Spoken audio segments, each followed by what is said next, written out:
ገዳዩ? እስኪ ሰምተን እንምጣ። ድፎይ ቢነካ እኔ 5 ሙስሊም ቤተሰቦች አሉኝ። 5ቱንም በመድኃኒት እገላለሁ። የእውነት ነው የምላችሁ። በቃ ሁላችንም ከዚህ እንጀምራለን ማለት ነው። ማንም ምንም የሚሞትበት ምክንያት የለም። ማንንም የሚሰማበት ምክንያት የለም። ከዚህ በኋላ ይበቃናል። ማህተባችሁ ስለ እምነታችሁ ስትሉ ከእያንዳንዳችሁ ከጎረቤታችሁ እህት ሙስሊም ካለች ከእህት ትጀምራለች። አሰላሙ አለይኩም ወረህመቱላህ ወበረካቱ። ውድና የተከበራችሁ የሀገሬ ልጆች እንዴት ናችሁ? ልኝ አልሐምዱሊላህ ሰላም ነኝ። በያላችሁበት ሰላማችሁ ብዙ ትርፍ ይበልኝ። ወደ ቻናሌ እንኳን ሰላም መጣችሁ። ለቻናሌ አዲስ የሆናችሁ ሰብስክራይብ እያደረጋችሁ አበረታቱ፣ ላይክ ሼር እያደረጋችሁ ማለት ነው። እና መግቢያ ላይ ትንሽ እንደሰማችሁት ያሳዝናል ማለት ነው። እንዴ አገርምም ግን በማንኛው ቅዋሽ እና በማንኛው ትንሽ ነው እንደሰማችሁ ማለት ነው። እኔ የመዳሞቿ ልጅ ልጨርስ ማለት ነው።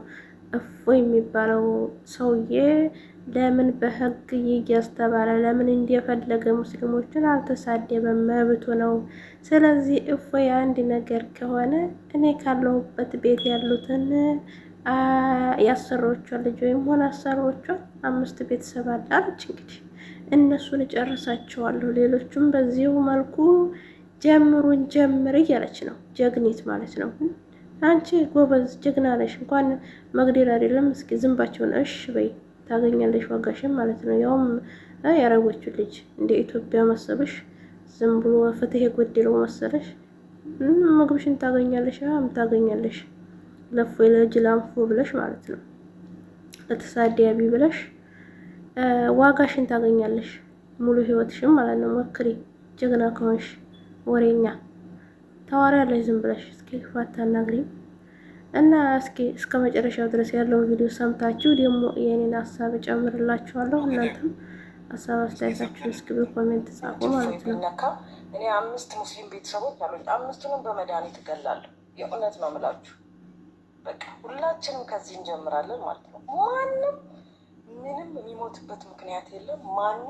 ማንንም የሚሰማበት ምክንያት የለም። ከዚህ በኋላ ይበቃናል። ማህተባችሁ ስለ እምነታችሁ ስትሉ ከእያንዳንዳችሁ ከጎረቤታችሁ እህት ሙስሊም ካለች ከእህት ትጀምራለ። እያንዳንድ ማለት ነው። ወንድም ሙስሊም ካለ ከወንድም ትጀምራለ።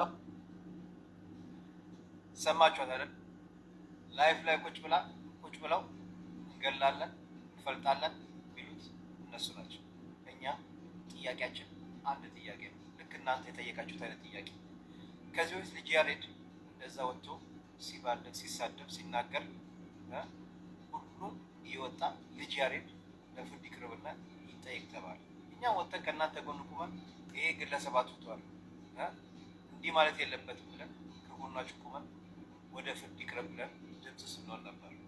ዛሬ ግን የእኛ ነቢይ እንደዚህ ተሰድበው እንደዛ ብሎ ወጥቶ ሲናገር አይ የኔ እምነት ተከታይ ነውና እንደፈለገ ማድረግ ይችላል እያላችሁ እየወጣችሁ እሱን የነካ እንገላለን፣ እንሰቅላለን፣ እንፈልጣለን የምትሉት እናንተ ነው። እኛ ይገደል እያልን አይደለም። ልክ እንደ ልጅ ያሬድ ለፍርድ ቀርቦ ይሄ ግለሰብ ማግኘት ያለበትን ቅጣት እንዲያገኝ እንፈልጋለን ያለ አንድና አንድ ጥያቄያችን ይሄ። እስልምና ግደሉ አይልም። እስልምና ስሚ የሚያስተምረው አንዲትን ነፍስ ያዳነ እዚች ምድር ላይ ያለውን ሰው ሁሉ እንዳዳነ ነው የሚቆጠርለት።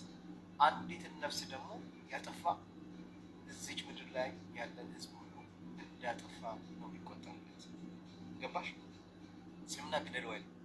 ስለዚህ እንገላለን፣ እንዲህ እናደርጋለን እንዲህ የምትሉት አንቺና መሰሎች ናቸውና እና ያው እንደሰማችሁት ነው የልጅቷንም የወንድማችንንም ምክርና አስተያየት ማለት ነው።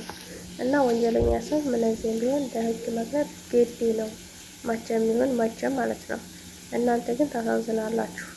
ታሳዝኛለሽ። አንቺ ባታረጊው ራሱ ልክ እንዲያረግሽው ነው የሚቆጠረው ማለት ነው። ልጅቱ ብትያዝ ደስ ይለኛል፣ ብትታወቅ ማለት ነው። ማድረግ አትችይም፣ ማበደል ማድረግ አትችይም። አንቺ ግን ትገርሚያለሽ። አማና ሰጥተውሽ ቤትሽ እያሰሩሽ በክብር ደሞዝሽን እየከፈሉሽ አንቺ ለነሱ ይሄን ማሰብሽ ትገርሚያለሽ ማለት ነው። እባብ ማለት ነው። አንቺ ነሽ እባብ ማለት ይልሽ። እነሱ አምነውሽ ቤታቸው እያሰሩሽ አንቺ ለነሱ ግን የምመኘትሽ እና የማሰብሽ ታሳዝኛለሽ። ለነሱ ያቀርሽላቸው ለራስሽ ያርግልሽ ማለት ነው። እና ውድ የሀገሬ ልጆች፣ ውድ ቤተሰቦች አላህ ሀገራችንን ሰላም ያድርግልን። እንደዚህ የሚረብሹትን ማለት ነው እሱ ፈጣሪ ረብል ዓለሚን ምንም የሚሳነው ነገር የለም እና ያጥፋቸው በማጥፊያው ሀገራችን ሰላም ትሆንልን። የመቻቻሉን አላህ ይስጠን እያልኩ ዛሬ ይህን ነበር ይዤላችሁ የመጣሁት። ቪዲዮውን እስከ መጨረሻ ስለተከታተላችሁ ከልብ ነው የማመሰግነው። ጀዛኩሙላሁ ኸይር። ወሰላሙ አለይኩም ወረህመቱላህ ወበረካቱሁ። ላይክ፣ ሼር፣ ሰብስክራይብ ማድረጋችሁን እንዳትረሱ።